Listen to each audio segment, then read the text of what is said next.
And he's like, boy, if you ever want to direct, man, you really should think about it. And I'm like, what are you talking about? That's like what I want to do since day one.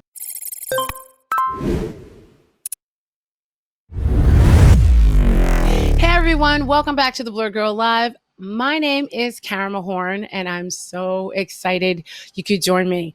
Now, tonight's guest, I'm really excited about. He's worked as a storyboard artist and second unit director on everything from Boys in the Hood to Predator 2 to Godzilla and so many more movies. But when he directed Dreamwork's animated film Rise of the Guardians, he really made his mark. And then he co-directed this little film called Spider-Man Into the Spider-Verse for Sony Pictures Animation. And he co-directed with Bob Persichetti, sorry if I'm saying your name wrong, Bob, and Rodney Rothman. And he became the first African-American to be nominated for and win an Academy Award for Best Animated Feature. Welcome to the show, the amazing Peter Ramsey. Hey, what's up, Karama? How you doing? Hello. Thanks, You like my thanks little for intro there? having me. Hey, that sounded good to me. I'll take it. Actually, the title of the show is actually Into the Ramsey Verse. So we're in your Uh-oh. world now. Oh my God. I don't know if anybody really wants to go there, but here we are. Here we are. So I gotta ask, how have you been holding up during, pandemic, COVID, quarantine, murder hornets, hurricanes, tornadoes, electrical storms? You good? Your family good? Trump. Oh man. Yeah. Yeah. If not for Trump, I'd be doing okay actually. I'm actually. It's been interesting because I started working. I was traveling all over the place after Spider-Verse, all through 2019. It was like just nonstop, all kinds of stuff. And I was actually begging for things to kind of settle down and just be home for a little while. And lo and behold, I kind of got my wish. But I I say was it's your really fault. used to working remotely. Yeah, sorry everybody. I literally did like wish for it. So, uh, except for the death part. Ooh, sorry. Yeah, see, that's But what I'm saying. He's a guardian and he didn't know it. but so I was actually getting pretty used to working remotely before, we all had to. And so that wasn't a big switch over, but man, just the kind of the growing reality of what it meant just day to day. And Yeah. by this point, I got pretty bad cabin fever, so I'm pretty ready for it to be over. You're gonna go outside. Oh yeah. Well, Get back on a plane at least, or yeah, travel again. I'll sit in a restaurant, anything. I'd love it, any of it, any of it. You can only walk the dog So so many miles. I know, right? And around and around because you don't want to leave the block. Mhm. Did Now, how about what you're watching? Are you watching any shows? You watch So many people I know are watching movies that they didn't have time to watch before because they're stuck inside. Right. Have you been catching anything or watching any new shows? I'm a big news junkie. I mean, and lately there's been a lot of news, so I end up watching a Mhm. lot of news and like working on stuff at the same time. But there have been a few things that I've watched. A lot of it has been rewatching or rewatching or checking out older movies that I've always meant to see and haven't seen. So it's like, okay, I'm finally gonna watch Andrei Rublev or some like Tarkovsky film or like all these esoteric things that I should. So trying to dig into some of those. But as far as like more recent like TV like streaming stuff, I really become a huge fan of Dark, the German show Mm. on Netflix. Yep. I mean, I was into it before, but the third season just came out not long ago, so it was perfect. And I really like Devs a lot. Devs Yeah, yeah. was that on Hulu or something like that? Hulu. I think Yeah, so. that's a good one. Yeah. Yeah, yeah, I love Devs. The Kingdom, I've been digging that. The Wait, the Korean the Korean zombie. one, the zombie. I tell Yes, everybody about this, and people it's like zombies in feudal fantastic. Korea. No, It's the best origin story. it's amazing. And for me, I mean, I'm zombied out. I'm like, enough, enough, enough. And I wasn't gonna watch it, but I started one day, and boy, it's just beautifully production designed and directed, and everything about it is like, man, this is fantastic. So I got sucked Yeah, into that. What else? I've seen some of I May Destroy You, so I'm kind of digging into that's that. really good. Yeah. Yeah, And the fact she and has so ownership of it stuff is like that. amazing too. Oh yeah, yeah, The yeah. fact She's that amazing. She's amazing. Yeah, that whole I'm that trying whole to thing her whole thing is incredible. are you watching any animation occasionally, or is you just like, I don't want to see it right now? Uh, a little bit.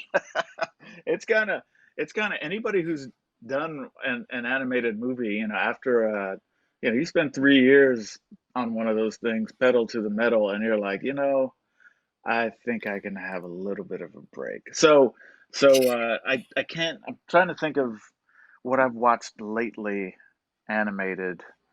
You know what? Not really. And it's actually because I'm like working on a bunch of animated stuff. So it's that ends up sort of like occupying that space in my brain. Yeah. And So also like you don't look at keyframes and off hours. no. Usually usually not. But see, the way I end up working, there aren't that many off hours either, so you know. Yeah, that's also the weird thing about pandemic time. It's like you don't know what day it is, what time it is. You just got to keep working. And it's like, wait, it's Yeah. Blur's Day. What day is it? Um, Exactly. Exactly. Thursday. so let's go back to the Hmm. beginning. It's funny. I, because of Spider Verse, I think was under the impression Hmm. that you were from New York because New York was basically portrayed so well. But you're Yeah, from Crenshaw. You're from LA. that's right. Yeah, born and Um, raised. One of the six in the industry. yeah. And wait, six black people or six people from Crenshaw? Six Because it could be the people, same thing. period. From Hey, six people from LA practically. It's a rarity. People don't get how rare it is to have LA natives in the movie business. It's like everybody's from someplace else. Which is also so strange. But I mean, I guess growing up, there wasn't internet, so you didn't know what LA did right there. It was, and it happens that way here in New York where people never leave the Yeah, borough that they're from. There's people I meet yeah. that it freaks me out, but there's people that I meet in outer boroughs that have never been to Manhattan. And I'm like, but Hmm. it's right there. But it's just not Hmm. in their purview. It's not interest to them. No. So were you watching animated shows growing up? Or were you going to the movies every weekend? Were you reading comics? What were you doing? Oh yeah, I was grew up on cartoons, of every kind. So just, vacuum those things in, and didn't go to the movies too much when I was a younger kid. We'd go. My dad would take us like twice a year. Maybe that was like, wow, big thing.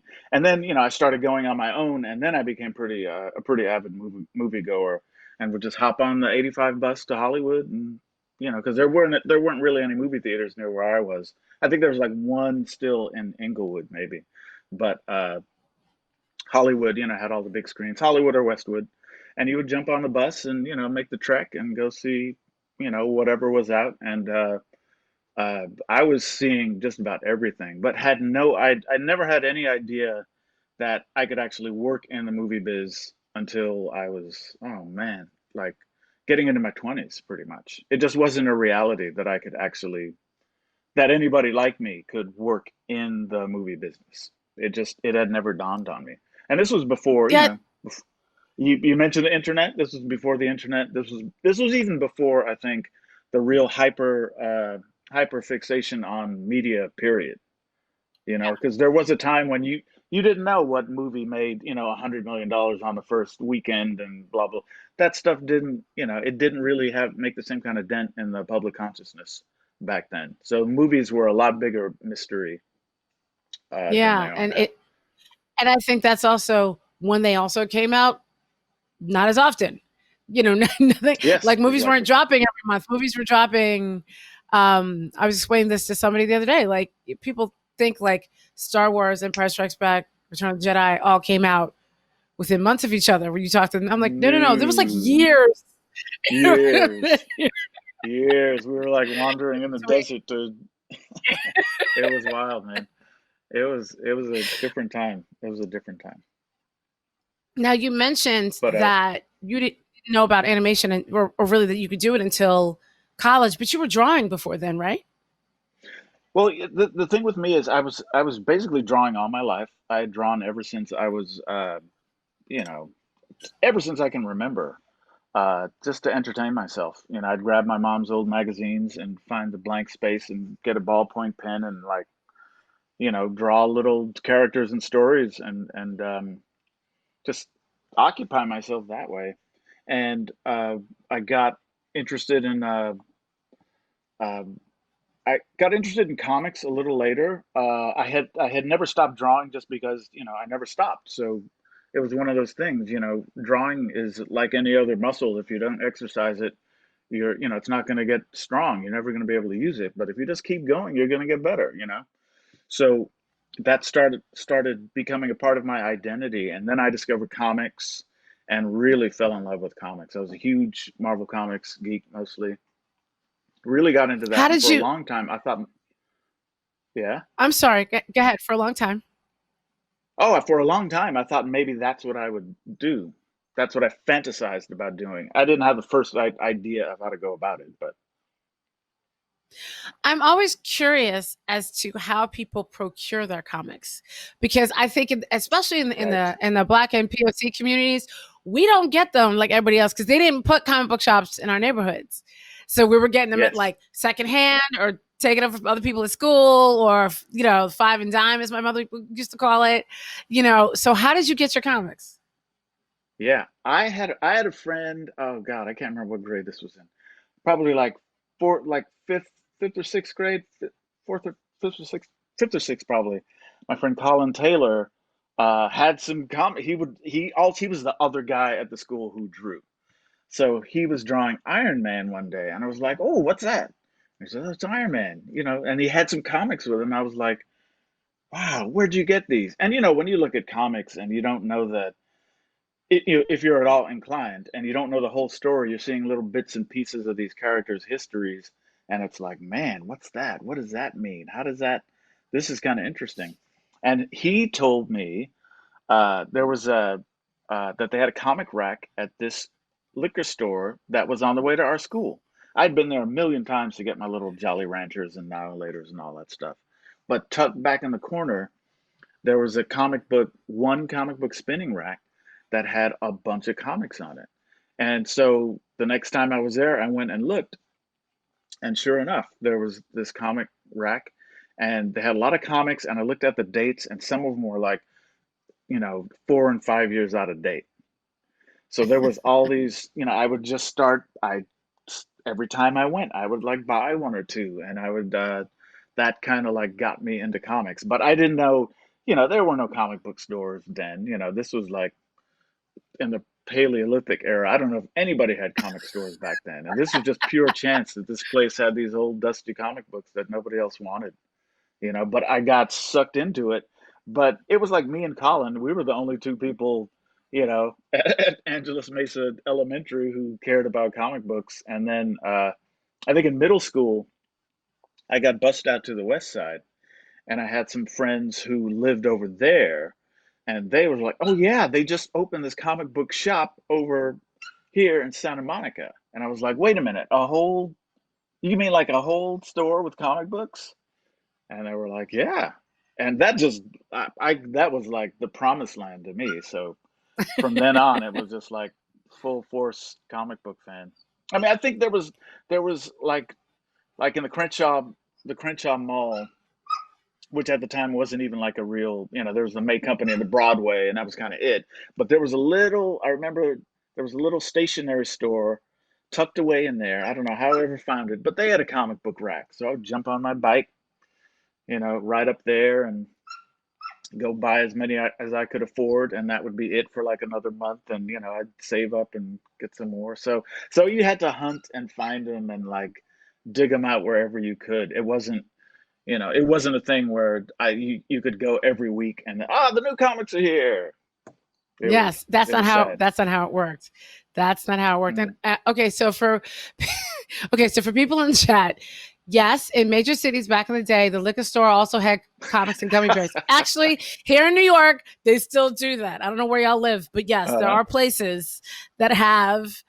He was not drinking when he was doing the comics. no, they And had candy, and then they had all the smoking stuff, and they had the rolling yeah, papers, and then they had the black light sex positions of the Zodiac poster, and then over there they had the little the little stand with the comics. there you go.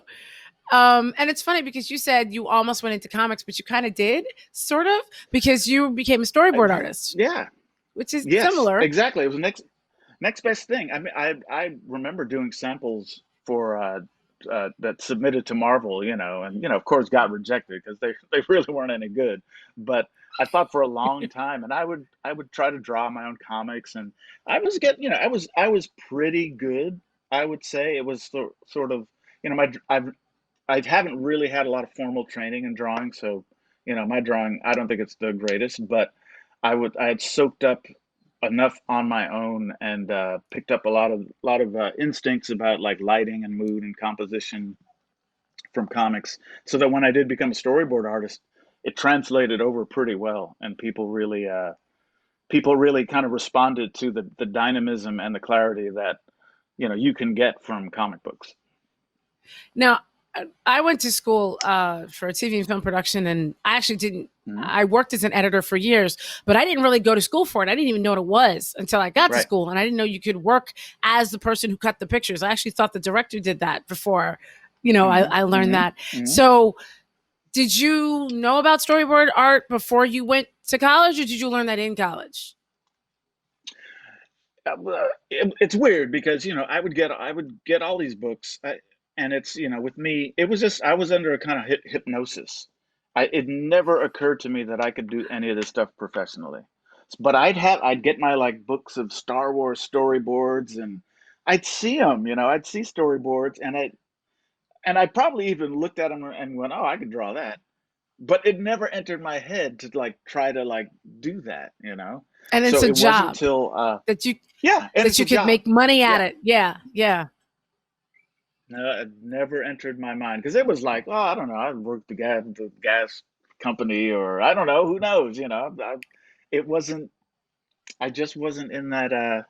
I didn't come from a family of like, my dad was a mailman, and mom was an aide at the school, and they had never been to college, so they were just like, oh, we'll just be happy if you get out of high school, and if you go to college, great. We don't know how to help you do it or anything, but it would be wonderful, but get a good job. That's all we care about. And so I didn't have like any sort of like mentors or role models nearby that I could look at to see, oh, wow, yeah, he works on this TV show, or oh, he's a painter and he does this, or it was kind of like, yeah, I had no idea. So I eventually got accepted to UCLA straight out of high school as a fine arts major. Hmm. So I started UCLA, and I'm thinking, well, fine arts, I want to learn how to draw really good. It would be great to learn how to paint like Frank Frazetta, or, one of these guys who does the science fiction book covers. That was about the extent of what I understood about art. And I got in studio art for my first day, and they were like, we're going to teach this whole class in photograms. And I was like, what is that? And it turns out photograms are this there's this really cool modern art technique where you take photographic paper and you put stuff on it, you expose it to light, and you get all these crazy designs. And I was like, I don't want to do that. I just want to draw. I want to learn to draw and paint stuff. And it just started to dawn on me. I had no idea what the broader world of art really was. My knowledge was so limited, and there's of course tons of things that, yeah, if I could go back now and take all those same classes, I'd get so much out of it. But at the time, it threw me into this kind of like, just existential dilemma of like, I thought I was the art guy. What happened? I thought this was my thing, but I don't really know. These people are telling me it's a whole other thing. And it was traumatic in a way because I ended up dropping out of UCLA after 2 years because I was like, well, I'm liking my English lit classes and all this other stuff way better than my art classes. What's going on? But it also taught me that what I was really interested in as far as art or picture making was telling narrative stories.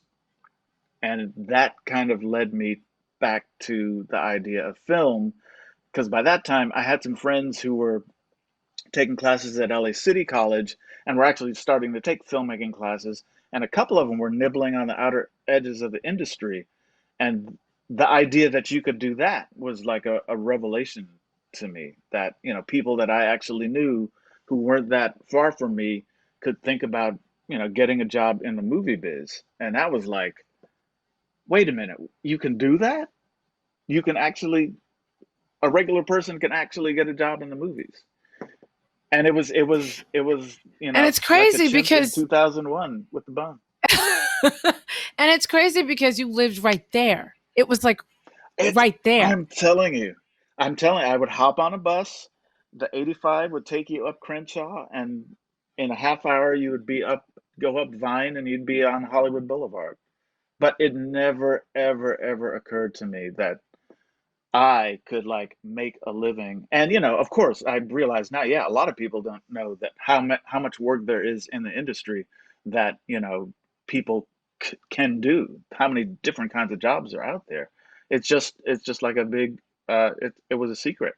So as I as I as I got bit by the film bug, and it started becoming a real thing to me, and my friends were turning me on to films that were uh, not just like Star Wars and genre films like that, but also like, like Francis Coppola movies and Scorsese. And, I just like started devouring everything. And I decided, hey, I want to be a director. That's what I want to do. But of course, I'd already dropped out of UCLA. I didn't have any money to make films. There was no, this was, you couldn't make a movie on an iPhone. You couldn't edit it on your Yeah, computer. for the people that are in the chat that don't understand this, this is when a dissolve took 4 days and 7 people. Like this is not this like film This costs is money. when You to go buy the film. exactly. This And is when when I you went had to to school, I was rent. you had to rent gear Oh and you no. cut the film. Like I have the scars to prove. That's what I was taught on back in the day. Yeah. And I'm one of the Yeah. youngest people who ever actually cut film because I still tell people, and they're like, "How did you?" And I said, "I had a teacher who was a purist, Hmm. but I had a ribbon Hmm. splicer and all that. And man, it was a physical job. Yeah, Um, yeah, and and the access to the equipment and the yeah, technology was like, it was lots of money. So yeah, for don't me, it was like, graduate. okay, well, yeah, right. So so and I was getting into the age, I had a car, I had to pay my car note, I wanted to move out soon. I was like, well, I can't live and make the amount of money that I would need to make a film that looked at all, you know, professional was like way, way, way, way, way out of reach. And so I was like, wow, I wonder, is there a way that I can get a toehold in this business and be doing something to, because I think I really want to do this. And that's when it was like, oh, wait a minute, what about storyboarding? And and even that was like, that was okay. Here's a really crazy, purely by chance thing. So I was working on this in this bookstore, Walden Books, in the Fox Hills Mall. For anybody who knows, anybody remembers the Fox Hills Mall. So I was working there, and a guy came in and he was asking about a book, and I can't remember why, but the subject of what he did for a living came up, and he said, "Oh, I'm a movie editor. I was an editor on this movie, The Right Stuff." And I was like, oh, The Right Stuff, man, I love that movie. And we were talking about it. And he was like, oh, wow, you really liked it, huh? Yeah, I'm right over at Paramount Pictures. And he was like, oh, what do you want to do after are you in school or whatever? I was like, oh, I don't know. I draw and paint. I was maybe some kind of illustrator or something like that. I didn't really know. And he goes, oh, I know an illustrator at the studio. You should come up and visit. He could show you, he could show you how they do it. And I was like, what? Really? And sure enough, he and I invited me up to the offices of the thing he was working on then at Paramount, and I met this guy. His name was Maurice Zuberano, and he had been a storyboard artist and a production illustrator and he'd been working on movies since like the 40s. And he Wow. showed, yeah, he was like had worked with like Alfred Hitchcock and like, so it was like, oh my God, this is crazy. And I had no idea that when you tell somebody in Hollywood, you know, you want to be an illustrator, that they mean you want to do illustrations for movies. I was thinking, I don't know, book covers, magazines, I don't know, whatever the thing, I don't know. And so I went and I was looking at Zuby's stuff, and he had all these storyboards. And I showed him my sketchbook, and he was like, "Hey, you're really good. You could do this. No problem. No problem. You could absolutely do this. You should, you should look into it." And so I kind of did, and I still didn't have too many. I kind of fumbled my way around for a long time, and finally found out about um, an agency that rep people for storyboard work, primarily for advertising. But they said, but we're moving into movies. So if you sign up, if you're good enough and we take you on, then, you know, we could probably get you movies after a while. I was like, great. And so I I actually tried to get on once and they rejected me. And I was like, damn, but you encouraged me. So, oh well. And 6 months later, I'm working back at this bookstore, and then one of the guys who ran the company comes in, and he says, "Hey, didn't you apply? Like, didn't you try to get on with us to rep you?" And I was like, "Yeah, but that's the way it goes." He said, "You should try again. Work up some new samples. Give it another shot." And I did, and I got in, and they started getting me work on different kinds of commercials. I mean, and there were like the whole it ended up being like the whole spectrum of commercials, from like little cheap public access things at the beginning to cat litter, you name it. But then I started doing some big, yeah, I was doing some Pepsi ads and Miller beer ads and Oh, pretty big stuff. And I BBDO. was, yeah, exactly. And I was like, I was making, actually I was making money for the first time in my life, because before that, I was like, I was in my mid 20s by then. Before that, it had been all minimum wage. So I was like, yeah, I didn't have two sticks to rub together. And then I start, wow, like you could get this from drawing. This is like, and but I was still waiting for the movie break. And after a year, it happened, and I got a gig on a movie, an independent movie, which was never made, but the samples and the knowledge allowed me to start getting other work in the movie biz, and it just kind of snowballed. Now, I gotta ask. I know you did storyboard work for John Singleton, who was also Hmm. basically from your neighborhood, the late great. Yeah. Is Hmm. so? Did you know each other No, before the movie? Did no, you I know did. each other? No, not at all. I had done maybe three or four movies before Boys, and uh, I'm trying to remember who got in touch with me, because it was through at the time Sony was Columbia Pictures. Hmm. So I think I had worked on another Columbia show, and somehow through the workings they found, oh, wait a minute, there's the black dude who did storyboards for whatever. Oh, let's try him. And so yeah, John just kind of like had was fresh out of school, fresh out of USC. So he just like poof, just like appeared on the scene. And it was like, oh wow, this is wild. I was like, I've never seen a script like this before. I actually recognized most of this. So it was, and I had been writing myself on the side. I still wanted to be a director myself, and it was like, wow, this dude's just doing it right out of school. And so I got the job on Boys, and me and John hit it off, because it's John was a talk about a geek, man. John was a super geek, super nerd, and we would bond over like Spielberg movies and what comics, whatever geeky stuff. He was totally into it. And then film. We were both, I was, I really, the other thing that I did other than just storyboarding was when I decided that I was going to get interested in film, I just tried to learn. I'd read all the film books I could. I'd seriously watch movies and kind of try to study and analyze them, and read as many. Again, this was before the internet really you couldn't go to YouTube and read and watch, all these documentaries and stuff that you have now on movies that are easily accessible. But I was whatever I could get my hands on, I was kind of vacuuming up to teach myself. And John was basically the same way. So we really kind of hit it off. And yeah, boys, once that was going, it was like a lot of the locations were not far from where I grew up. Like, Wow. and it was like, man, this is really crazy that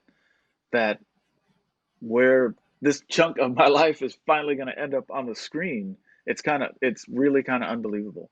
So John really, he truly caught lightning in a bottle, because that was a story that people had never seen before. They were actually kind of ready for it, but it was so new, and it was so, uh, uh, yeah, it was, he really caught the energy at the right time. Wow. And I you went on to second unit director after that. I'm assuming you didn't do any directing on that movie, but you did do No, more storyboarding. And I'm curious, how'd you get from the storyboarding to the yes, directing? yeah. Well, it was, I think there was Boys, and then I probably did another couple of movies. I think one of those was Dracula with Francis Coppola, and then I love how you prob just threw. another I love little how you, movie thing. you just threw a Oh, I Francis know, Ford I Coppola.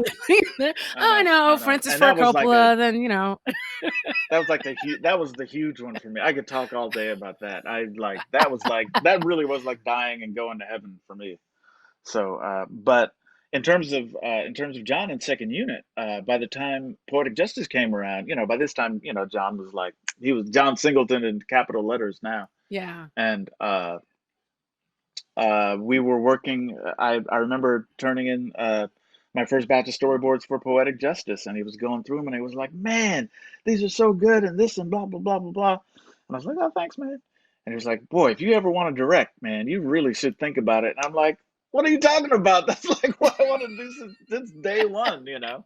And for me, storyboarding was like had become like my film school, and it was my way. That was kind of my angle in. And so we were sitting there, and he immediately goes, "You know what? We need some second unit shots." And Paul, the producer, was gonna do them, but he can't do them because of schedule. Maybe you could do them. And I was like, "What?" And so it was all and for anybody who's seen that movie, there's all these the stories about Tupac and Janet Jackson, who they kind of take this mail truck up the coast to deliver some mail to Northern California from LA. And there's all these scenic shots of the truck going up the coastline and the sunset and the going through the valley and all this stuff. And so those shots are what we shot on the second unit. And so it was my Whoa. yeah, so it was my first I'm also time stuck on working the with a fact that, professional camera crew. and I'm also stuck on the fact that you were on set at some point with Tupac and Janet. We'll get there in a minute. Yep. Yeah. Absolutely. Absolutely. I know. But I know. that's It an was wild. incredible first shot.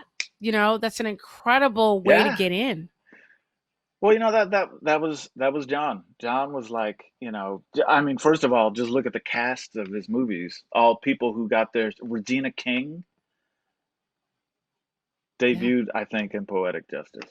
So that's like right there. That's just, he just had an eye for talent.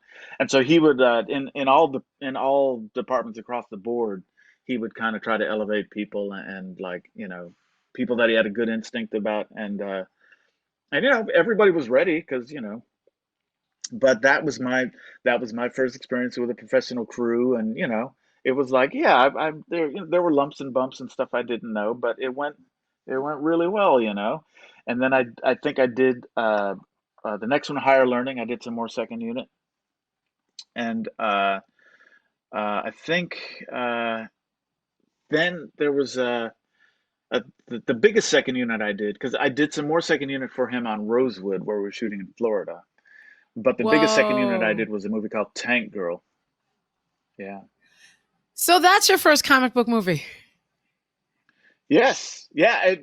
Not the first one I storyboarded, but the first one I directed on. You could make a case. There you Yeah. go. What Yeah. was the first one you storyboarded? What was the first comic book movie you storyboarded? I think the first comic book movie I storyboarded was a version of Fantastic Four that never got made. We wish it had.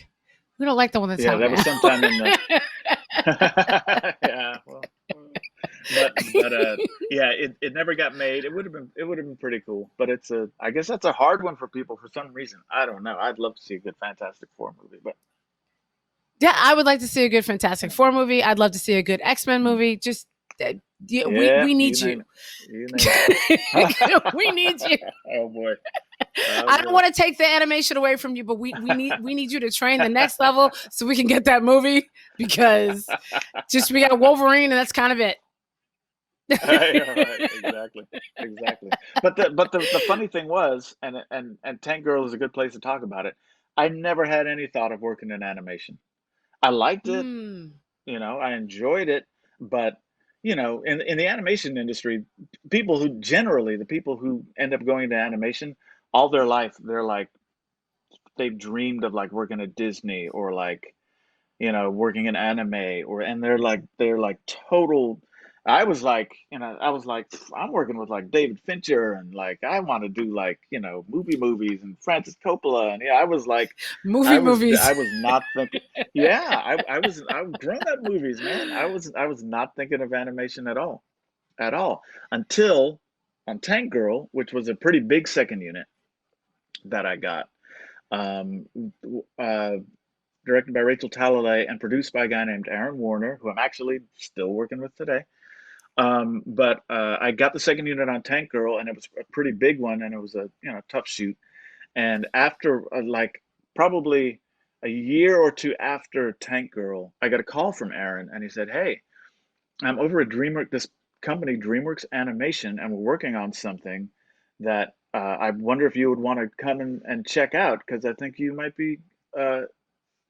might be good for this." And it turns out it was the first Shrek. And he told me, yeah, it's an animated thing about this ogre who lives in the forest. And like I said, at the time, I was probably working on like Fight Club or something. So I was like, yeah, it sounds cute, but you know what? I'm working on a real movie, so thanks. Wait, And wait, I sort of politely declined. wait, wait, Yeah. wait. First of all, you just slid Fight Club in there, and we're gonna talk about that for a Oh second. yeah. But the fact that you were like, "Oh yeah, about an ogre and a thing and a what?" It's not. No, I'm doing a Yeah. movie. So you turned Yeah. down Shrek. Now Yes. looking Yeah, back on not that, to direct. It wasn't to direct, not to direct it. It wasn't to direct it. It was just to do story. This was still me, storyboarding. storyboarding. But but he did know me as a director from doing a second unit. So his thing was kind of like, you Got it. should get into animation because I think you would make a really good animation director. And so I declined that one, but by the time, you know, cut to a couple of years later, Shrek becomes this phenomenon. Two comes out, they win the Academy Award. It's just this gigantic thing. And he calls me again and it says, "Hey, it's me again. I really think you should come check come check it out, and I think you'd be a good candidate to direct over here. It's a pure cinematic medium." And I was like, you know what? I think I will come check it out because by that time, it was like, if you're doing second units in live action, there's kind of only so far you can go unless you're also like, you're not going to get the really big significant ones unless you can bring another skill like being a visual effects person or being a stunt Mm-hmm. person. And, you know, Mm-hmm. otherwise you're just like a second pair of eyes. So I was getting kind of frustrated. I still really wanted to direct something. And by this time, I've got a family and I'm like, still can't afford to make a film of my own. So I say, sure, I'll come check it out. And so I go over and go to DreamWorks Animation. And I'm like, wow, it's a really nice campus. And it's all about art. And the people seem really nice. And they seem to treat the artists really like kings and queens. And I was like, man, this is okay. Maybe I'll try it for a little bit, thinking I'll be there for like, 7, 8 months. That's kind of a fairly typical stint storyboarding on a movie. But I started digging into learning animation story, which is very different from live action storyboarding. And I just get sucked into the culture there. And I ended up staying. And they kept offering me like, after we were done with Shrek, they were like, "How would you like to be the head of story on this? How would you like to develop this story for this that, hopefully you can go on to direct. It'll be straight to DVD." And so it was like little crumbs that they were and along the way I was learning how the place worked. And I kind of knew it. I was sort of on a director track there, which is what was happening. And then Rise of the Guardians came about. So you had the directing skills. It sounds like you were just putting them. It's almost like translate. It's like Spanish and Portuguese. It's like so Yeah. you knew how to tell a story, but you just had to translate it slightly for the animation world. Only very slightly. I mean, there's like people Mm. ask me all the time, wow, it must be really different directing one versus directing the other.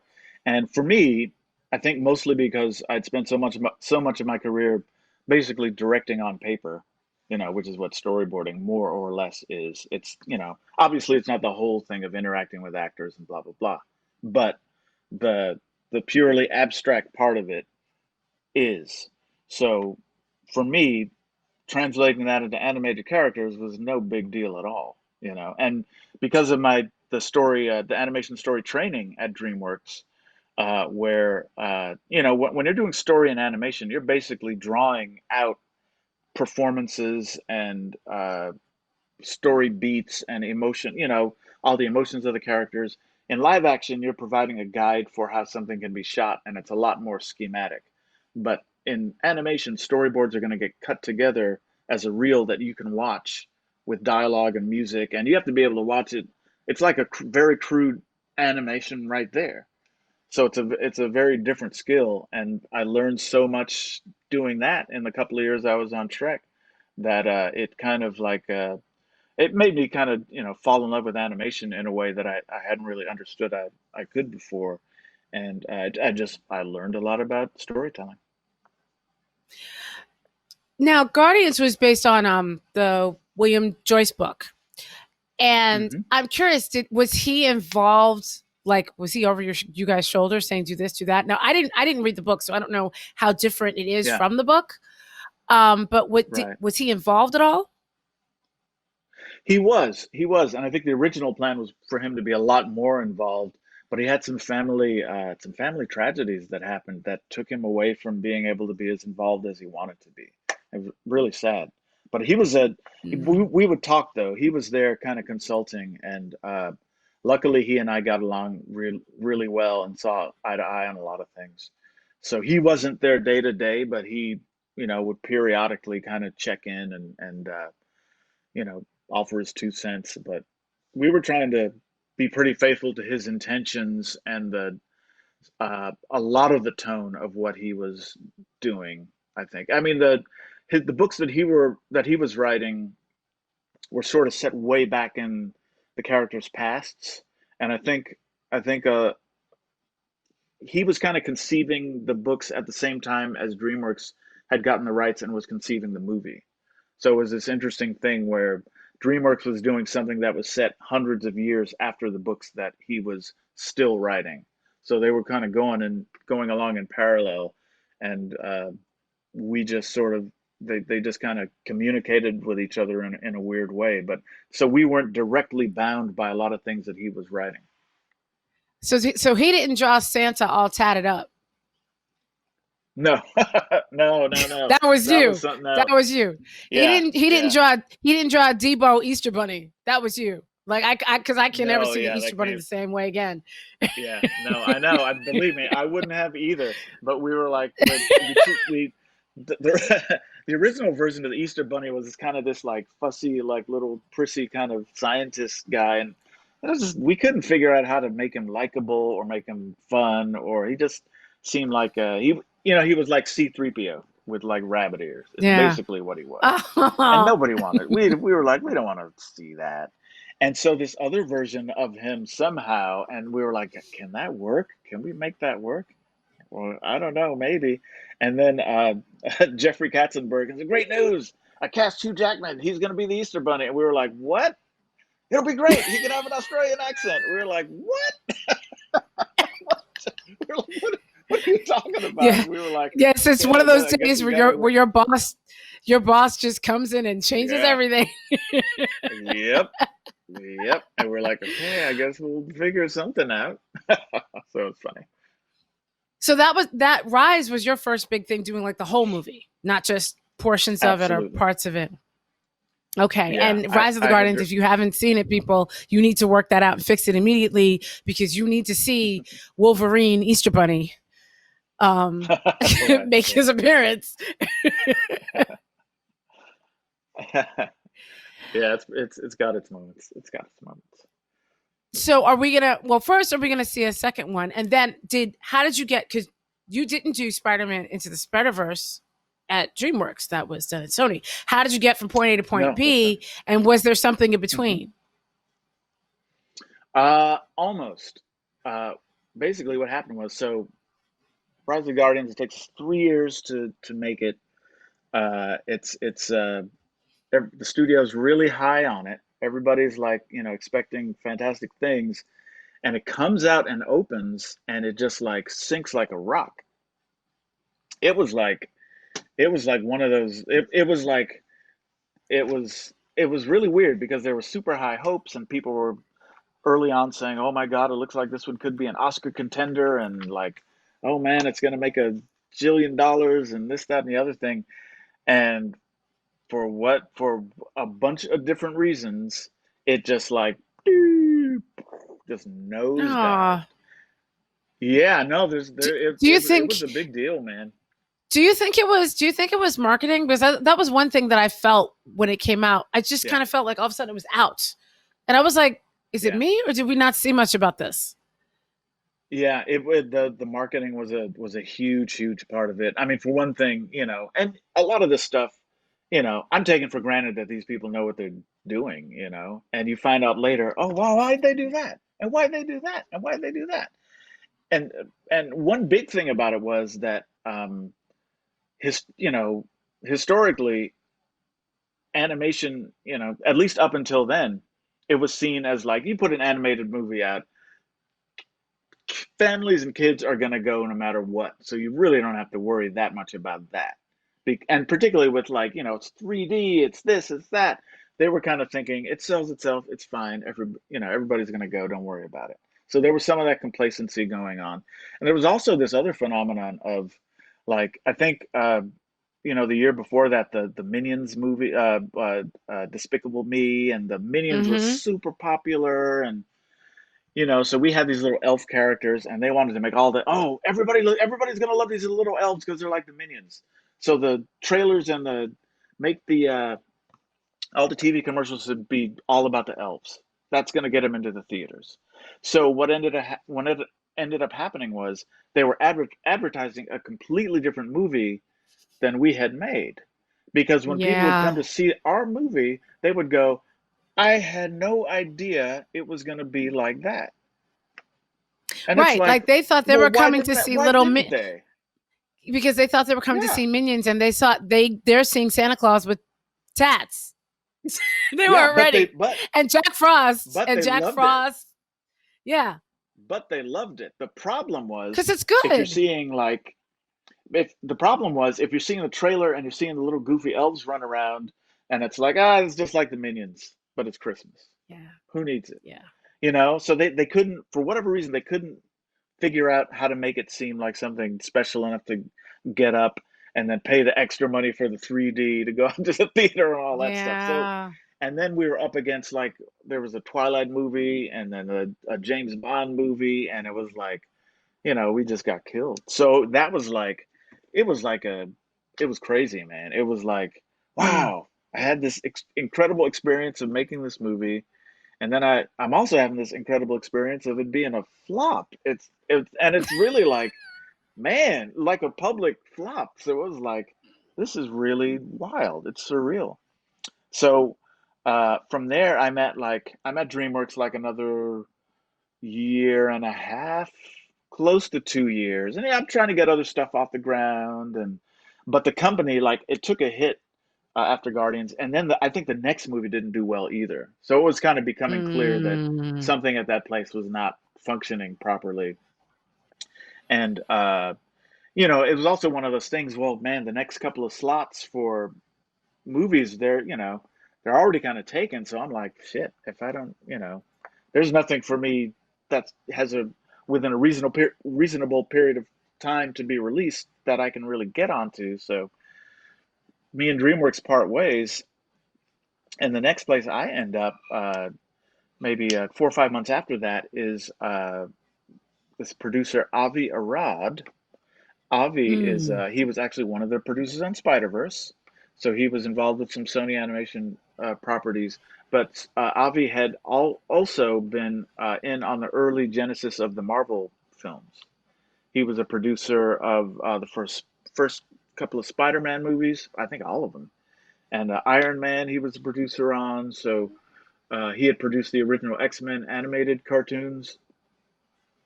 So Avi was trying to start this new thing with a couple of Chinese companies, and he wanted to do Mm-hmm. big animated. He wanted basically kind of to sort of do animated Rise of the Guardian style movies for Asia, and like they would be worldwide, but they would be based on Asian mythology and properties. Everybody was Mm-hmm. kind of trying to do that for a while back then, and so oh, I'm sorry. Let me get rid of this, people. Um, so uh, so they kind of contacted me and really wanted me to come and jump on board and direct a movie for them. So I said, sure, okay, I'm not doing anything else. I'll come and do it. At the same time, I had a meeting over at Sony Animation, and they were, uh, unbeknownst to me, the Spider-Man movie was in its very, very earliest gestation phase. So I was at the office one day at Avi's movie. I had just signed on the dotted line like a couple of weeks before, and I hear people talk Spider-Man, Spider-Man, Spider-Man. I go, oh, hey, what's happening? Are you guys doing another Spider-Man? Because he had done the live action Spider-Mans. And he goes, oh yeah, we're doing an animated Spider-Man movie over at Sony Pictures Animation. And I go, oh, okay, that's cool. Animated Spider-Man, yeah, that's nice, great, okay. And then and then he goes, "Yeah, we're doing it with Phil Lord and Chris Miller." And then I went, "Oh, that sounds kind of interesting." And he goes, "Yeah, your name was on the list to direct, but I told them you already got it." Oh. And I was like, Oh. "Oh." And mind you, this was before I knew anything about Miles Morales or anything like that. It was just an animated Spider-Man movie. So I'm like, okay, well, easy come, easy go. I'm having a good time working on this, China movie. I'm, rewriting the script, and I'm designing we're having good time. Almost a year goes by, and suddenly that project falls apart because one of the Chinese companies pulls out. Just like the whole thing just poof goes away. And My friend Bob Persichetti in the meet, who I knew from DreamWorks, a genius story artist and had studied animation way back with Glenn Keane at Disney. I find out he got the Spidey gig. And so Bob gives me a call and goes, "Hey, I hear you might be free. Can you come over and do some boarding on Spidey?" And I'm like, "Sure, I got nothing else to do. I'll be over." And so I'm working with Bob, and Bob's the one who he was super excited, and he goes, "Dude, the cool thing about this, it's not Peter Parker Spider-Man, it's Miles Morales Spider-Man." And I was So like, you didn't know. "What?" No, nobody knew. Nobody knew. Because Wow. because when Sony asked Chris and Phil to do an animated Spider-Man movie, they were like, there's been a lot of those, I don't they passed. But then they thought about it and they came back and said, "You know what? If we can do Miles Morales, then we'll do it." And Sony said, "Yeah, yeah, sure. As long as it's Spider-Man, we don't care." And then So, the yeah. rest is kind of history. The rest is kind of history. I was storyboarding for like 8 9 months on This very early days, working with Bob, and then everybody goes, you know what? We've only got another 2 years to make this movie, which is an insane amount of time for something that's complex. We need another director. So they asked me to step in and co-direct with Bob. I was like, great, sure, fantastic. So I ended up there anyway. Yay. So then I got to ask that, how do you co-direct then? Because I had talked to the team behind Rough Breaks the Internet, and they had Hmm. very segmented roles. Yeah. Was it very segmented like that, or did you guys get in and out of each other's lanes? No, we were always getting in the. It was interesting because each of us had sort of an area of expertise. Like, um, I was kind of story. That's all I've ever done in animation. Bob Persichetti, on the other hand, he was a trained animator. So with stuff like we knew that the technical demands of the animation was going to require like that much more, sort of deep animation knowledge, which I don't have. I've never animated anything for real in my life. But so I think for the first, and Rodney had come in to rewrite Phil Lord's original script, and so to keep him on, they said, "Oh, let's just make him a director too." So it was kind of wild. So Wow. we would all do. There were some things all of us would do. We all sat in on the art meetings and gave notes, and directed the art department, along with Justin Thompson, our incredible production designer, who was just a genius. So I don't want to make it sound like we did it all, but we were all in editorial. We were all of us would record the actors, all of every just about everything. And I had actually started directing the animation along with Bob. There were two of us directing the animation for the first, probably, I don't know, 6 or 7 sequences. And then we started realizing, oh my God, we don't have the third act worked out at all yet. So I had to kind of jump away from animation, and I think it actually probably streamlined the process a little, just having one of us instead of two of us. So Bob kind of took that over, and I went back into boarding and conceiving a lot of the third act stuff, which we had. It was just very rough ideas. So started getting into kind of whacking away at that. Wild, but we would all do everything else. So we kind of went where needed. So I'm curious, since you worked on the third act, was it your idea? Because whenever I felt like so much of the third act was like a cross between Kirby and like Hmm. Sienkiewicz. Like you definitely had Hmm. Bill Sienkiewicz's version of Kingpin, like Absolutely. the Mm. huge body with a little head. Yep. But was that your idea to do that, or was that like did you board it like that, or were they like, we have to go with this? No. I wish I could claim credit for all of those ideas, but it was like a group mind, a lot of that stuff. And somebody would like, I think the Kirby, the first, we knew we wanted to do, homage to comic books, and everybody knew, okay, when we get to this crazy cosmic stuff, we got to have some Jack Kirby influence. So, whoever did the first boarding of anything set in the when the universes are colliding, somebody started putting some Kirby dot style stuff in the background, and that just became part of the language.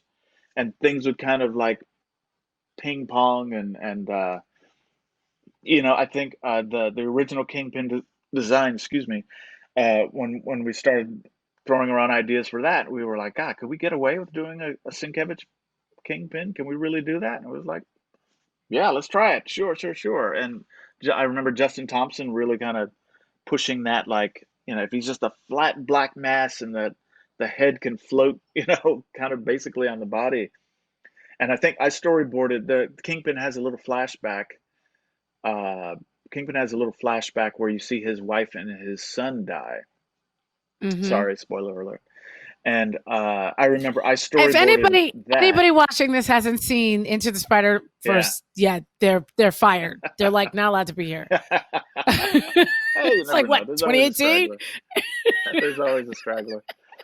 But I remember I was drawing the boards, and I showed everybody, and we were kind of wondering, man, could we just do a whole Sienkiewicz look, Like, can we make this whole sequence look like Sienkiewicz? And we're like, let's try it, because we were just trying anything, anything. Because once we realized what Sony ImageWorks could do technically, and they were totally into it, we were like, well, shit, let's just go for broke. We're just gonna make this thing as absolutely crazy as possible. And really, that was Phil and Chris just kind of pushing us to like just go crazier, just like push it further, see, push it till it breaks, and don't. No, I mean it was amazing, and even look, I'm even gonna say it influenced the art design here a little bit. That out of registration, if you look at the title, Yes. even has that. Yep. Yeah. Exactly. Exactly. That whole look and design, and even the word bubbles popping up as he's, the venom is hitting his system and stuff. Right. But even the little bits, there were moments in here that I was like, when he's running to school and he's, putting the stickers on the signs, and even just, I remember just tearing up when I first saw the first scene, because I live in Brooklyn and I live in Bed-Stuy. Yeah. There's a school at the end of my block, and I have seen little black boys run down, little Boricua black boys run down the street,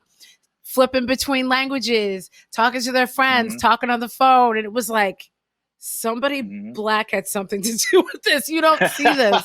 You have to, you know what I mean? Like, yeah. So were they open to little moments that you created? Because there were little nods, not just the city, but in the design of it, even the discussion with his dad, even when he goes to visit his uncle, tagging. There's just, it wasn't just thrown up there. There was intention behind it.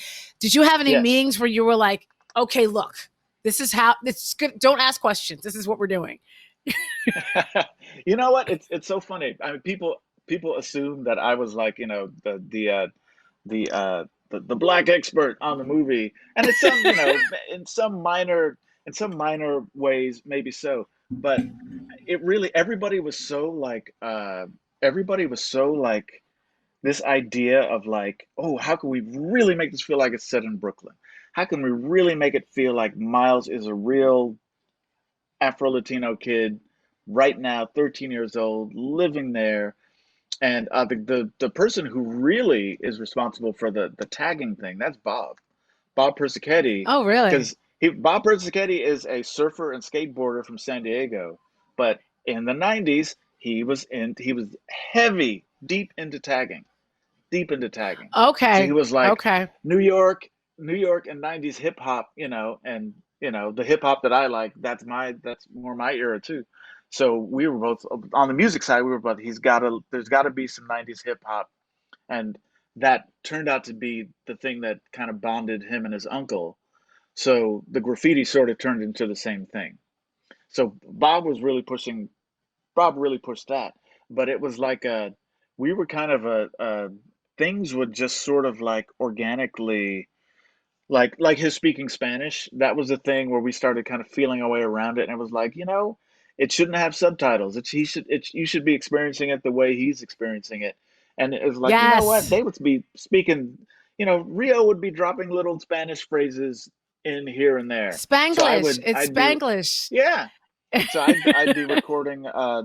I'd be recording Luna. I'd go, Luna, can you do that in Spanish too, just in case we want to drop it in, and we can have her go back and forth. And people would hear stuff or see ideas that other people would drop in, and it was like improv. We'd all kind of ping pong off each other, and the stuff that started feeling really authentic and real would be the stuff that stayed. And like the relationship between Miles and Jeff, his dad, that the way the rhythm of their relationship was another thing that kind of evolved, because in the beginning it was like, oh, his dad's going to be a cop because, the cops don't like Spider-Man, so we can have that conflict, and he and him and Miles, they're in conflict, and then, but it's sort of, I remember reading the earliest pages, and I was doing the scratch for Jefferson, the temporary dialogue recording. I was going to ask you that because I know you've done voiceovers before, and I wanted to know if you snuck your voice into this movie.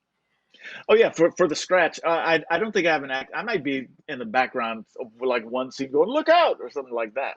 but I would do the temp scratch for Jefferson, and so when you're acting that stuff, sometimes you're getting lines and like you could you put a spin on them. You do what any actor would do, and it was like finding this kind of warmth in the conflict between Jefferson and Miles that sort of started to define their relationship. Because it wasn't like, my experience of having a black father who actually looked had those same aviator glasses and mustache like Jeff, but um, there was that kind of like, there was like kidding and like it's a mix, the relationship we needed in the movie. You still had to know that he loved his parents and that they loved him. There couldn't just be Yeah. like the cold conflict.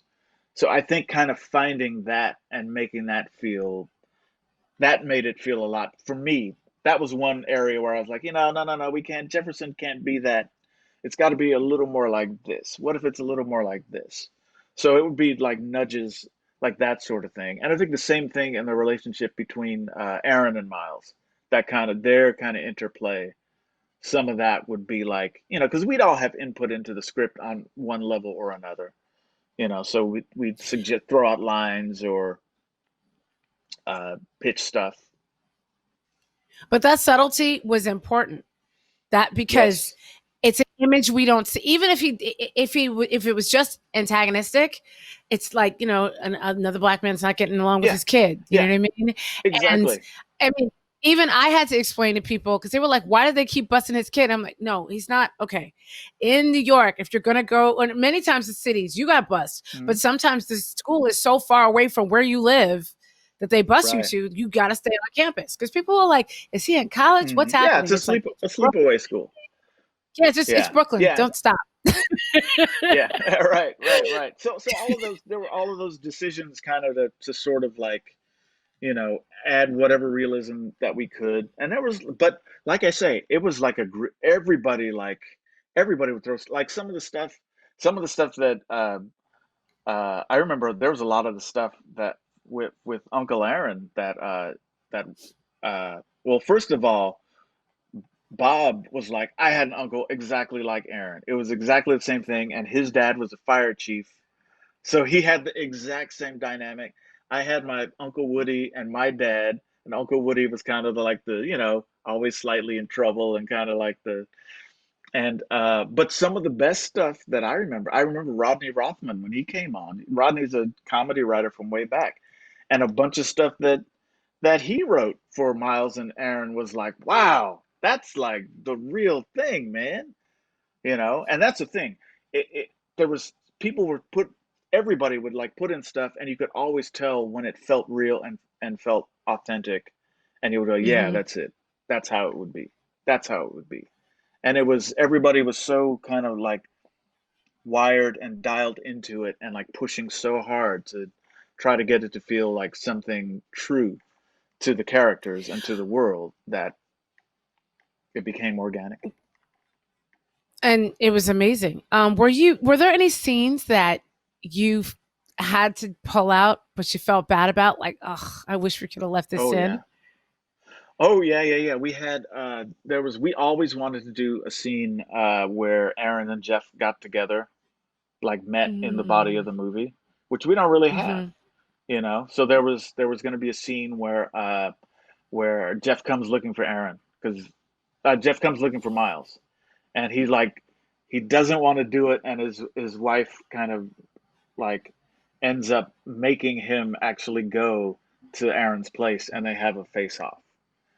Mm. And there was another version of that where there was like an awkward dinner with them, and it was so there that was one thing that we never got to do. But that movie, there's like so many versions of scenes that got like churned over again and again and stuff. Yeah. There was a whole different version of the Kingpin story that we tore up and threw away, and there was all when you're doing an animated movie, it's not unusual at all for like things to get huge scenes or big chunks of the movie to get torn up and thrown away because they just don't work anymore with other stuff that's actually progressing and working right. Now I gotta ask some geeky technical questions here, because me. Go. So you worked on Shrek. That was Hmm. strictly 3D. And you Hmm. also worked on Hair Love, which was animated with a lot, mostly, traditionally animated. And but this seemed to be a blend of the two, Spider-Man and Spider-Verse, where you had a blend Hmm. of both 3D and hand drawn. Am I wrong about that? With some machine learning thrown in? Yes, yeah, it's a bunch of different techniques, but the interesting thing with Spider-Verse, and I think there's some in Hair Love too, is that there's elements that look 2D, but they're actually 3D. They're just designed Mm. to look, yeah, they're just designed to look as if they're 2D, and that goes down to the rendering and the modeling. Everything about them is like designed to look 2D. So it was for Spider-Verse, the we really wanted to get away from what had become kind of the animation standard look of like, and it's not really to criticize it because in a way it's been perfected. I mean, that classic sort of like Pixar Disney animation style, it's like it's as good as it can get, it's beautiful and but so many things look like that and we were kind of like, man, we've got to make sense. We've got to. American animated features need some more variety. There needs to be some more, uh, just some more innovation. It's time for more innovation.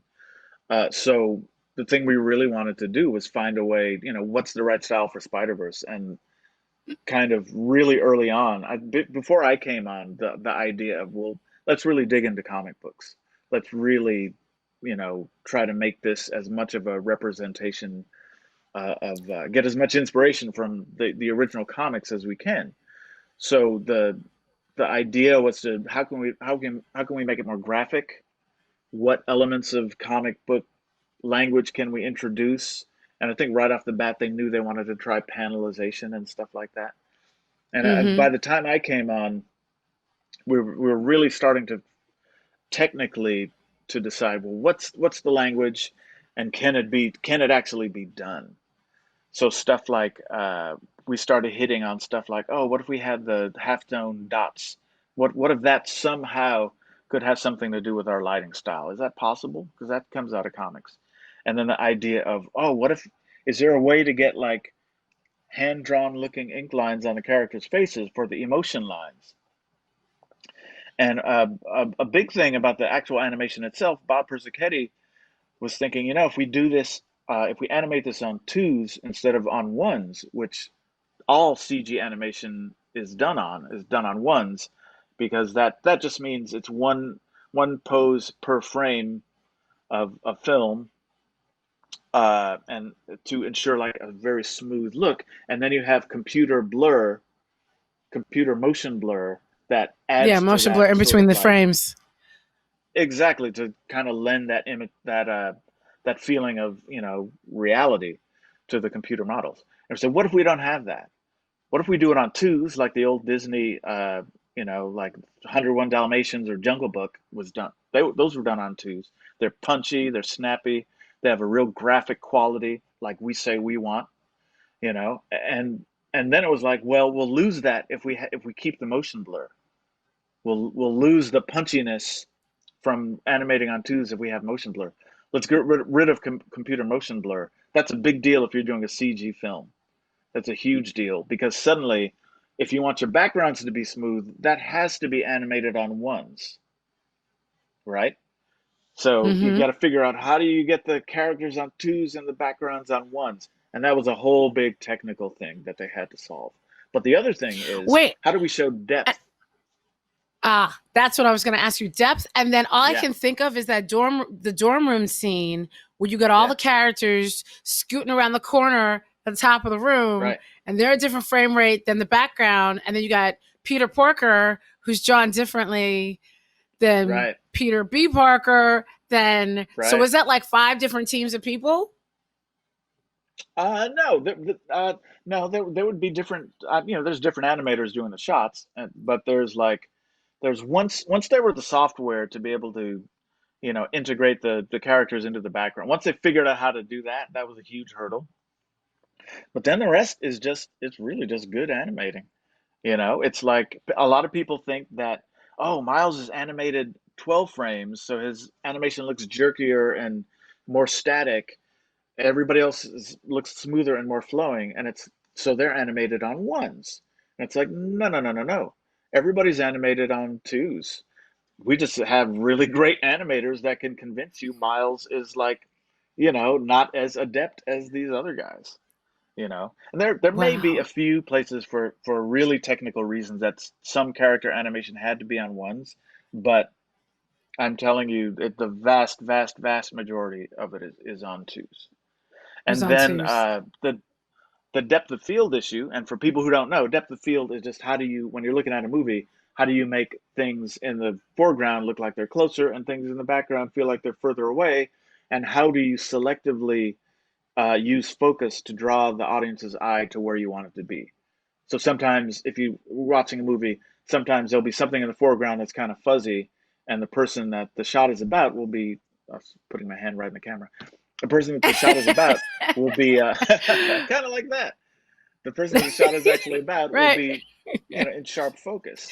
For That's for depth of those of you in the field. chat who want the for those of you in the chat who want the layman's term, it's when your iPhone's on portrait mode. That's what it's doing. That's There all you it's go. doing. That's what it is. That's what it is. So in CG movies, if you don't have motion blur, then depth of field becomes an issue. So the idea that arose, and I remember Justin Thompson, our production designer, was looking at some old comic books, and he said, when these things are printed off register, the colors don't match the lines, and it looks blurry. What if we tried something like that? And so our color offsetting was kind of born. And it's like, when you're watching the movie, at first you think, do I need 3D glasses for like a second? Yeah. And then you kind of get into the rhythm of it and you realize, oh, that's the language that this movie is told in. And your eye reads stuff that's offset as out of focus and stuff that's, registered as sharp. So that was what we had, a graphic way of dealing with depth of field rather than a photographic way of doing it. We had an Got it. And illustrative I way think rather than a photographic way. then a photographic way, yeah. And then I think what do they call it? Persistence of Persistence of vision. vision. Yeah. When your eye starts filling in the blanks in between, so it's sort of like it filled it in for you. I guess I could talk about this forever, but I do Yeah. want to Yeah. ask Yeah. you. Yeah. I am going to take questions in the chat. They're losing their minds. And thank you for being Okay. so generous with your time. But Oh, I my have to pleasure. ask about I have to ask about Hair Love before we get there, because I don't think a lot of Yes. people realize that you were the executive producer of Hair Love, and Hmm. Matthew Cherry was a previous guest. And Hmm. how did that happen? How did he just hit you up one day, or did you hit him up and go, "I like what you're doing. Let me help"? Like, how'd that work? Yeah. What happened was, me and Matt had struck up a friendship on Twitter, a Twitter friendship, if you can call that a friendship. And he kind of, I was like really impressed by the fact that he had been in the NFL and decided he wanted to make films and started making movies. I was like, wow, this dude is bad. So, and he was like a fan of Rise of the Guardians and of animation. So one day, he sent me, he was like, hey man, can I send you this little script? I've got an idea. I want to see if you think it would be right for an animated short. I was like, yeah, send it. And so I read it, and it was Hair Love, and it was like a little 7, 8 page script, and I read it, and the twist at the end, like I had a emotional reaction, and I got back to him and said, "Man, would be a great animated short. You should definitely do this." And he was like, "Okay, good, good. I've been trying to decide." And pretty soon after that, he started up the Kickstarter, which went crazy. And I was reading on the Kickstarter announcement, and it was like, Hair Love animated film, blah blah blah, with executive producer Peter Ramsey, and I was like, really, I am what? I was like, You didn't know. I got drafted. I got drafted, and I was like, okay, that's cool, that's cool. Let's see what happens. Let's see what happens. And I kind of had I had a you could kind of feel it with that project because Matt, he's a Twitter superstar and he just knows how to work it. And that Kickstarter just went so crazy, so fast. It was a phenomenon, just a phenomenon. And then, in the aftermath of that, Sony got involved, and I think another company called Lion Forge got involved to Mm-hmm. help make the short. And then after that, by then I um, was this I think it was during, yeah, it was during, it had to be during Spider-Verse. I'm pretty sure that the early Mm-hmm. days of Hair Love were happening, and I would like look at cuts of the animatic, and I'd give notes, and I'd toss a few ideas in the hat. What if this part was like this? But not a whole lot though. It was really more commenting on the cut as they were working, and giving a few notes. And really, it was just me doing that and being a cheerleader, and my friends Bruce Smith and Everett Downing, who were like two animation pros, like jumped in, and they helped out with animation and story, and were real parts of that team, along with Matt. And but yeah, Matt just like, he put his foot in it. He really did it. But since you executive produced it, technically, you have two animation Oscars. Technically. Well, it's stretching it about as thin as you can stretch it, in my opinion. But Because you weren't really there every day, but yeah, that's like I said, amazing. I And was I also I was there with the pom cheerleading. poms. But I think what's amazing about that, and most of the story that you said, even going back to John Singleton, there Hmm. you've had a lot of different people help you, and a lot of people Yeah, support you. Um, yeah, absolutely. Along the way, how many Black folks have you seen in that, and how important do you think it is, even especially in animation, to get more people of color? Now we do have the internet. There's kids that are seeing you Yeah, that might be watching this absolutely. that will go, "Hey, I want to do that." That they might be 15 and not 20. So Yeah, what are the ways that they can get involved? Because you didn't know until you sort of were in the had no building. idea. Yeah, had no idea. I mean, yeah, it's something we talk about all the time. Is like, we just don't. Animation is sort of a legacy industry. Historically, it has been, and when I say that, I mean it's people who have come up through the ranks through years or decades at some of these companies. Like people who work at Disney, they work Yeah, there for like, they're there for years and years and years because it's what they've yeah. always Their wanted to kids are do. there. Yeah, and people who start as like interns or production assistants end up to go on and be producers, or then run the studio. So it is a business where, man, it's finding a way into that can be daunting, and close to impossible a lot of times, especially when also on the creative side. For a long time there were only a few schools that were really turning out people who were ready to go in and work at that level at Disney and DreamWorks and Pixar and these places. So if you weren't like going to one of the top art schools, or uh, if you didn't somehow, in some cases it's knowing someone, but uh, if you weren't in the place to inject yourself into the production side early enough in your career, then there's huge barriers, because it's also like all of Hollywood. It's a social industry, and it's an Yep. industry where there's a lot of people who are afraid to take a chance on somebody that they don't know anything about, or doesn't come with any sort of like direct personal recommendation. So people get super conservative, and I know that guy, and I worked with that guy, and this guy has a good he's somebody recommends him. There's a lot of recommending going on. So it becomes a thing of like, where are the places that the young black people and people of color can get into the process. A lot of times that's school. uh like uh getting into a good art school, or a decent art school, or a good art program at a nowadays there's even some like community and state schools that are at the level where they turn out people who would be ready to work in the industry. The problem is, though, once again, historically, if people are going to spend money on an education, a lot of times they're going to want something that's perceived as being safe, whether that's Mm-hmm. business, or one of the sciences, or something like that. I think the thing that a lot of people don't realize is how stable of a living you can actually make in something like animation. Uh, you know, I've paid a house note. I've, put kids through school. Um, it's if you Because, can get a foothold in that side of the industry, you can have really stable work. And I think a lot of people think, oh, it's art. It's kind of like this thing that's like, who really does that? It doesn't sound stable. It sounds like it can go away at any time. It's the Hollywood that's like, flaky. And it's like, actually, if you can get a foothold, no, it can be very stable.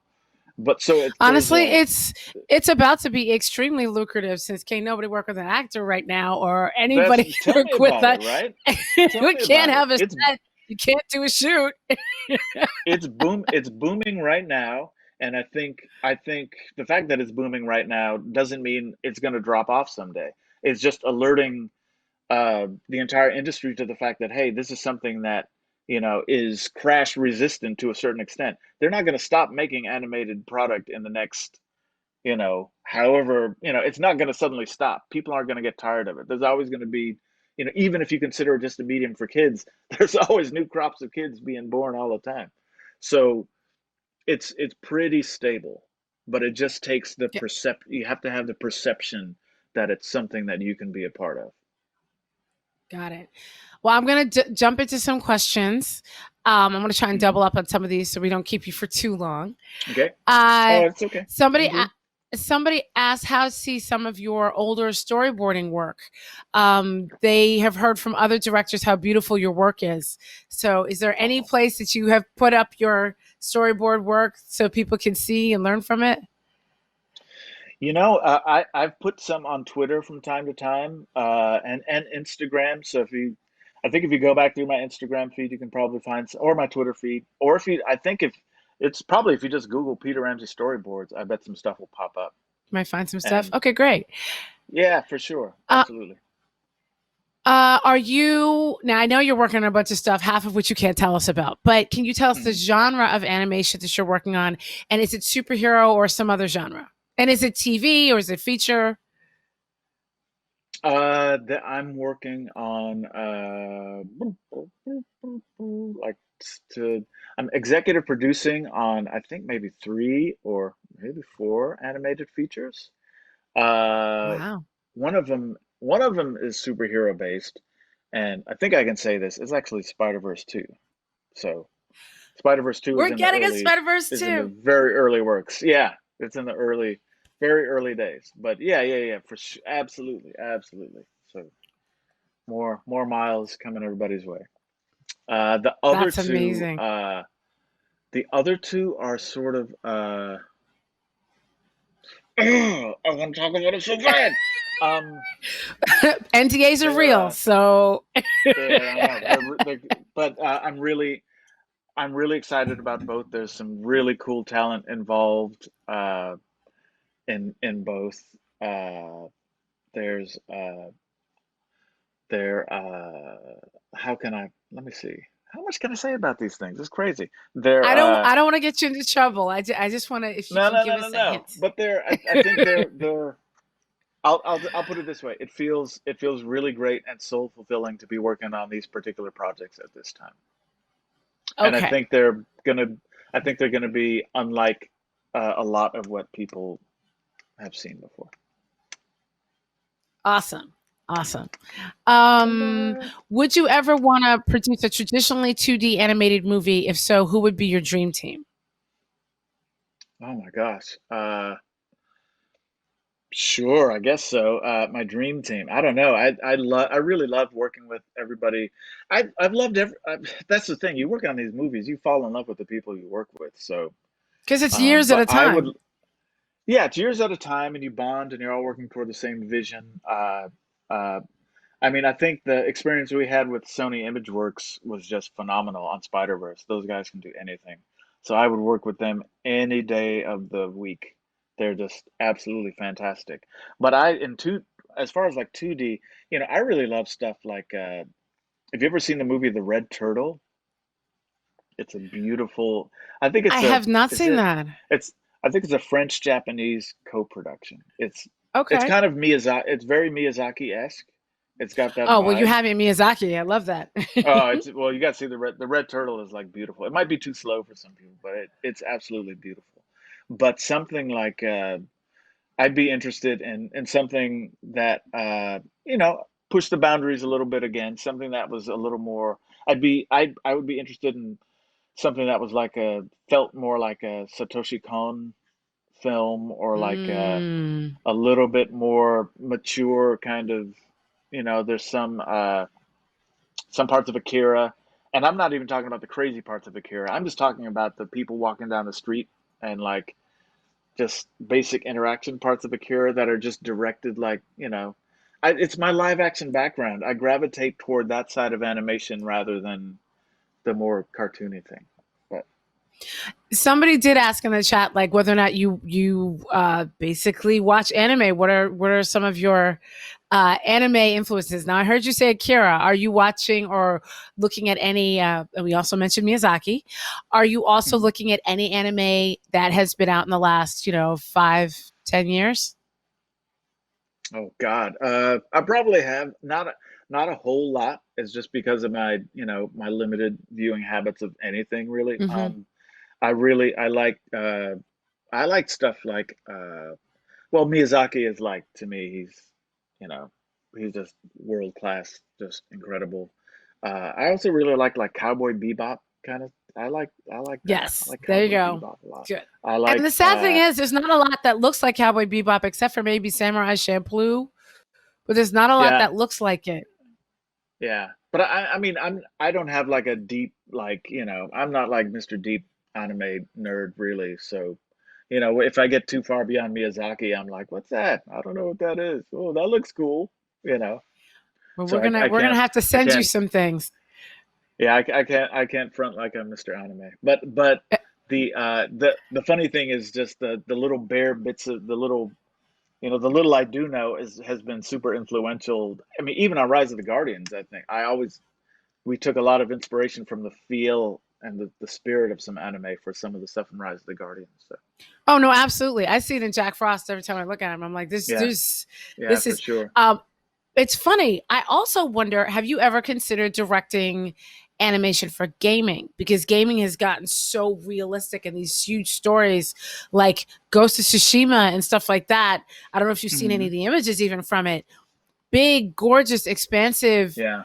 uh, games that now have like 5, 8 hours of story in them inside the game, Hmm. in the cuts. So have you thought about doing any of that type of animation or directing? If somebody asked me, I'd like consider it, and it would depend on the project. I haven't been approached to do any game cinematics or anything like that, but sounds Maybe. yeah. It depends on it really would depend on the project. If it was something that had enough story to keep me interested, then I think I'd be a lot more inclined to say, oh yeah, that's got some meat to dig into. That's the fun stuff to direct is like the stuff that actually has some character interaction and gets at some kind of emotion. That's the stuff I'm most interested in. And then yeah, making stuff look cool. That of course is it can be its own reward, but it Somebody. would depend on the project. Well, we're gonna have to find one for you. We have to somebody call up Bioware because we have to make this happen. Um, the Okay, you know what? Somebody has a newbie question, and this is really good. I guess for Hmm. late people who are not clear, Hmm. they're asking, how does one direct animation? So I think what they're thinking is they thought the Oh, animator did everything. They're not realizing that right, there's a director right. that directs. So can you explain, I guess, in layman's terms, how it works a little bit? Right. Well, yeah, it's the interesting thing is, when you're doing an animated movie, you don't have real actors, you don't have real sets. Everything has to be built, either drawn or built in the computer from kind of nothing. So, a director in animation is kind of supervising all of that. He's working with the art department to you're designing sets. Well, we're going to need this, and the castle's going to be over there, and it should be in this style, and the lights got to be like this, and the terrain's going to do this. And when it comes to performances, you direct the voice actors. So like on Spider-Verse, I would direct Mahershala Ali or Jake Johnson. I would get the performances that are right for the moment and for the scene out of the actors. And then once you get all that cut into your animatic, which is the storyboard version of the movie, and you're watching that and the scene is playing well enough and you go, great, this feels like what we want to do, then we'll go to layout, and then after we get the layout, which is basically a rough animation in the computer in the 3D set you're going to use, Mm-hmm. then you go, okay, Mm-hmm. we're ready to go to animation. The animator is kind of like the animator creates the final performance that you're going to see in the movie. So the animator is like an actor. So when I'm directing animators, I will like say, use a lot of times I'll talk them through the sequence and what the beats that the character needs to hit. They'll do a pass. We'll look at it, and then I'll go, okay, this is great, but you see right here, you'll scroll forward right here. These two beats of his performance are falling on top of the other, and I'm getting confused. So why don't we space that out so that he's sad, and then in the next beat he gets confused instead of trying to do them both at the same time. And now he's reaching for that cup, but he's doing it at the same time that this is happening over at the background. So let's stagger those events so it's clearer here, and or it'll be like, he's laughing here, but his performance is too broad, and I don't really believe it. Let me get you this reference. I was thinking it would be more like, it's kind of like he's laughing, but he doesn't totally want to laugh because inside he's feeling X, Y, and Z. And so you end up like adjusting and tweaking things with the animator as if the animator is an actor. Mm. And that's a lot of what a director does when you're directing animation. You're still shaping the performances and nudging them in the way that you think they need to be, but you're just doing it through and with the collaboration of, I should say. And because the animators are full artists in their own right. So it's the two of you teaming up to create this performance, is what it is. Got it. That and thank you, because that's like a perfect way to, like, for somebody who doesn't know, to get Yeah. them into understanding like Yeah, all it's because there's confusing. so many jobs, and there's so many jobs in animation that people Yeah. don't know about. There's so many jobs. There's so many things people can do. Do you how do you approach character arc development? How do you embed the growth of the characters in the little details? So that sounds kind of collaborative also. And also Hmm. it's kind of tangential to that is there a story arc that you wish went in a different direction? Not scenes that are left on the cutting room floor, but is there On something Spider-Verse. that didn't, yeah, and or Guardians, that you wish kind of went Oh, this way, that you wish went that way? yeah, with Guardians for sure. Yeah, yeah. There was. It's funny. I was just thinking for whatever reason, probably because I never felt it was quite right. Um, I always wanted there to be more of a redemptive moment for the bad guy pitch at the end Mm-hmm. instead of he gets sort of like he gets a real. Everybody was like, no, he's the boogeyman. He's evil. He's done some really horrible stuff. He's like he killed one of the characters at some point. So there was this big drive to like he's got to be punished. He's got to be just like completely beaten as the bad guy. And it kind of like ended up going that way. And I really felt like we missed. There was a story beat we really needed there uh, with him being offered a chance at redemption and then being too afraid to take it. To me, would have Mm. been a beat that would have like felt totally right for that character. Anyway, but that's back then. Spider Verse, we worked that thing over so much, and like it was, uh, I'm not kidding. That story was like chewed within an inch of its life because nobody wanted to let anything go. And Mm-hmm. Phil Lord and Chris Miller, those guys are like, they're like a dog on a bone. They're like, they are not going to let anything go until there's no hope that it could be any better than it is. And even then, you always feel like there's stuff that you would like to make better, but everybody was really tenacious on that movie about working the story as much as we could. And And what was since that? it There was was such another one there. Oh, it was just about it, the embedding the growth of the characters, like the Oh, character right, right. arcs. How do you build Yeah. that into the direction?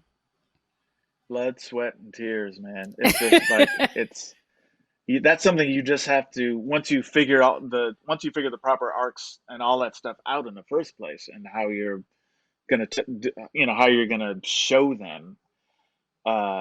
It's yeah, and that's really what it is. It's like identifying things that show those events or behaviors that show that stuff.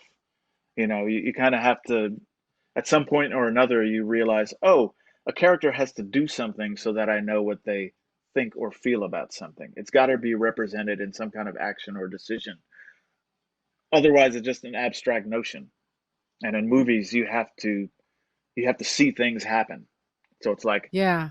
okay, then what does a character do to demonstrate that this is the place in his arc where X, Y, or Z happens? So it's all this stuff evolves over months and months and months and months. It's not it's it's not easy. It legitimately is like a thing that you really have to work on. Okay, so I have one last question, and this one is from me. If Mhm. you could go back in time and talk to the little Peter that was picking up his comic books in the back of the liquor store and give him one piece of advice, what would it be? Ooh, boy, what would I say? What would I say? Um, I would probably say, don't wait. You don't have to wait to feel like you're completely ready. You can handle it. I'd definitely say that. And I would also say, see, I would also say, uh, don't worry, don't worry about having to try to climb the ladder and prove to other people. Jump in and do what you want to do. If I could have found a way to like make films right away, instead of like, well, I'm going to be a storyboard artist and then I'll learn this and then I'll know that guy and then I'll work my way and did. If I could have just found a way to like, if I could just actually just make, I mean, if I had, man, if it was 10 years later and I had an iPhone, it would have been a different story. And I would have just started making bad little movies, but I'd still be a director, right? I'd just be a bad director and I could evolve into a good one. So that I would so I guess it's another version of the same, if of the same advice, is jump in, do it yourself, learn. Don't be afraid. Just you're probably better equipped than you know, and have some faith and belief in yourself, and just try it. Well, I think the alternate Peter in the alternate Ramsey verse did do that, and he won an I Academy think so Award for too. a live action movie instead. So you basically achieved, you've got like three. By the end of this episode, you got three Academy Awards now. So thank you so much for joining me. I appreciate it. Thank you for sticking around so long. We really, really appreciate it. People in the chat, like we've got animators, we've got fans, we've got all kinds of people in there who really appreciate the everything that you told us and the story, because I think a lot of people don't realize, this is what I love about the show. We really can just dig Mhm. into how you didn't just pop up one day Right. and hey, That's right. I got it. I got the And gray hairs to show it. and hearing your story hopefully will inspire somebody else to do what you do now that they know that this exists. So That's right. thank you so much. We really appreciate it. It's my pleasure. And Thanks for having me on. And to everybody out there in the chat, everybody watching, thank you so much for tuning into another episode. No, this was a long one, but I love it. I loved what we got into and all the details. You can always follow me, the Blerd Girl, TheBlerdgurl, over on Twitter, Instagram, everywhere, basically. I'm the Blerd Girl everywhere. And thank you so much for hanging out with me. And we will see you next week. Same bad time, same bad station.